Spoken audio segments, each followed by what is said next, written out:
day 24 of the gratitude challenge, and the first thing today that I'm grateful for waking up in a perfectly good state of mind, because I was kind of like just feeling so good when I woke up, and I was feeling quite happy and quite cheerful, and I think it's such a cool way to wake up and start a new day.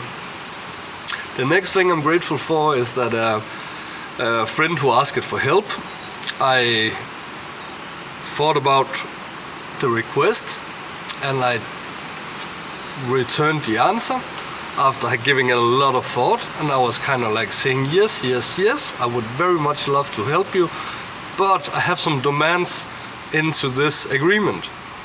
And immediately it was kind of like being accepted without any bad feelings or anything, so I'm very, very grateful for that. I'm grateful for today that I was attending to a demonstration. The demonstration was to protect our, our freedom of speech, because in Denmark how things are going during all this coronavirus, all of a sudden we have lost our liberty to speak. And I think that's a big problem, and I think it's very bad. So it's nice to go to a demonstration and kind of like showing I do not accept this, I don't agree on it, I know it doesn't help anything, but it doesn't matter whether it helps or not, you have to kind of like show this is not okay. And then I'm grateful for the guys I met at this demonstration, because we were kind of like on the same, I don't know, brain waves or something like this. I'm very grateful for that. And I'm grateful that there's no coincidences in my world. Of course, you can look at the world in two different ways. You can say everything is a coincidence. You can say nothing is a coincidence. And I believe in nothing is a coincidence. Because when nothing is a coincidence, then I see it kind of like my job. That is to, I don't know how to say, try to understand what the universe is trying to tell me, show me, lead me, help me with this coincidence.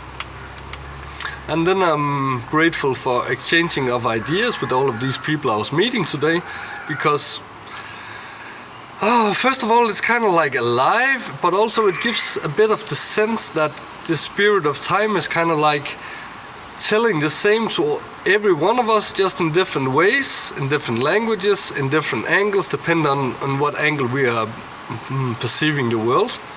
And I think that's quite cool. And then I'm grateful for the creation of new space, because when more people meet and they're exchanging ideas, then for example there's one here and me, then we're kind of like making a room up here, and this is where we actually meet. So we are creating a new space where we can talk about our ideas, our visions, our thoughts, our fears, whatever. I'm grateful for that. And then I'm grateful for finding some new puzzles to the big picture that I'm trying to put together, because it's just like one of these guys I met, he started to tell something, and it's kind of funny because 4 years ago I met a person who was telling me something about frequency and vibration and sound, and he stopped kind of like in the middle of things, and I've been thinking about it ever since, but I never really got the hang of it. And then all of a sudden this guy out of the blue shows up, and he kind of like continued where the other guy stopped 4 years ago and told me on, and I think that is so amazing, and another puzzle to the piece, so grateful for that. I'm grateful when time and space kind of like stop to exist, because when you're hearing something so interesting and so inspiring that you forget about where you are, what time it is, where do I have to be later, everything just stops to exist, because you just get so passionate about this information you're getting in and sharing it somehow, so I'm very grateful for that.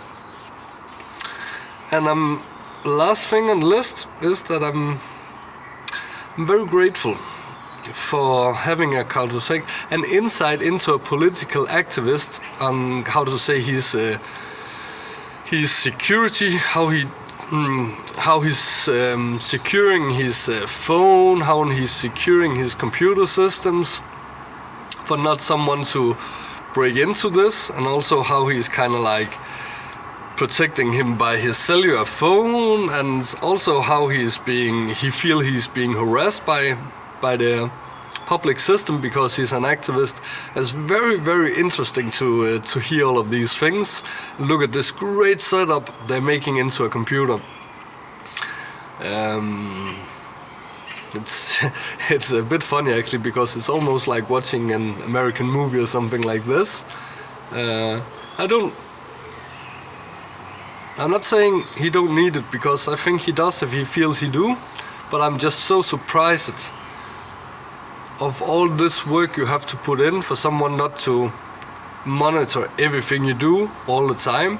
And I'm so excited about hearing how, I don't understand computers and this shit, so hearing all of these mechanisms that they're using this, but to avoid this, then we're gonna do like this, and to avoid this, we're gonna do like this. I think it's so amazingly interesting. And it opened a brand new world for me. I don't know whether to... I don't see any point for me to adapt to this, because I just accept. And I think that's wrong, even though I do accept it, but I don't have the skills to do any of these things, so I'll just have to accept that people can access my computer at every time they want. And also the thing is with the other thing, by baking all of these constellations, how can you be sure they are safe? You have to believe in that all the time. What if you all of a sudden find out they're not?